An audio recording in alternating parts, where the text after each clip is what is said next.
felt lost, isolated even. I felt like I couldn't talk, like no one would understand. I felt like internally I had completely lost who I was. The best way I can describe it is that it's like a roller coaster. Some days you'd have highs, you'd be fine, whatever that means. But then you'd have the low days when all seemed lost.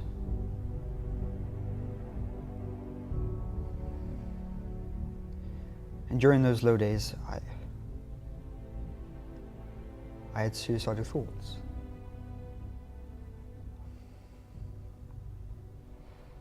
I thought about taking my own life, and I even imagined what life would be like without me here.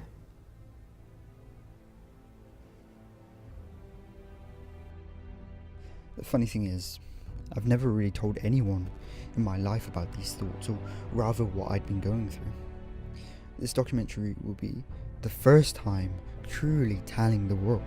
And the reason I wanted to tell my story to the world in this way is because I wanted to inspire not just other men, but everyone to talk about their mental health. Because I know these thoughts can scare you. They absolutely terrified me. They can completely consume someone's life until they believe it's the right and only thing to do. But I think the more you talk to others, the better it can get. I also hope I can inspire families and friends to make sure that everyone in their lives are okay. To take the time to genuinely ask, are you alright? Is there anything you'd want to talk about? But just make sure it's on their terms. Don't put any pressure on them. Just let them know that you are there. The way I felt most comfortable was talking to online services or charities, like specifically I spoke to Calm, who were incredibly patient. They aimed to talk with you for at least an hour, and it just felt great to talk to someone, even if it was just a complete stranger. There's a huge part of me that doesn't want to die, that wants to cling onto life with all of my strength, because I like to think that when it truly comes down to it, life is amazing. And the reason I say I'm lucky is because I know there are people out there who aren't like me, who can't fight off the thoughts, and that saddens me. And I know that a lot of men feel unable to talk because they feel like showing emotions would perhaps make them seem weak or inferior in some ways.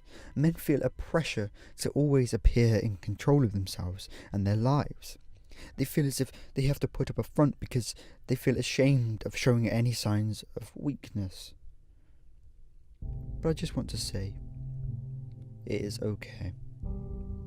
It is okay to not feel in control. It's okay to cry and to let your emotions out. It is okay to ask for help. But to me, one thing that isn't okay is 84 men taking their own lives each week. Please just talk to anyone. A friend, a family member, a colleague, a charity worker, a stranger, anyone. Just know that talking is the first step to getting better.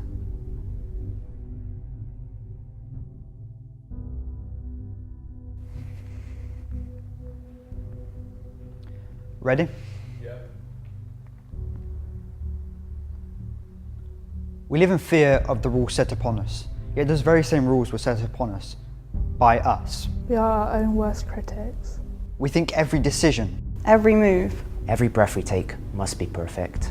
But if it's all perfect, then none of it is special. We're taught to be strong, like Action Man. But just because you're crying, it does not make you weak. And just because you've had a moment of weakness, it does not make you weak. In fact, it makes you stronger because you've been knocked down. You've been at the bottom. You know how to avoid it.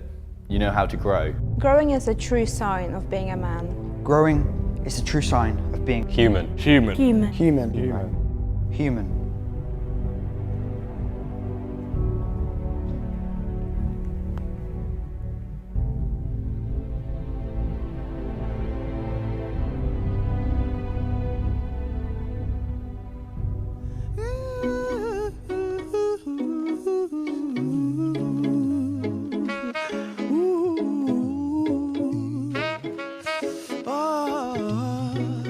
Don't worry, be happy.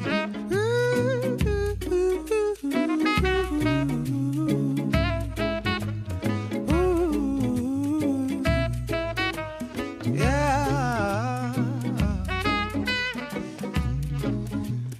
Here's a little song I wrote. You might want to sing it note for note. Don't worry, be happy.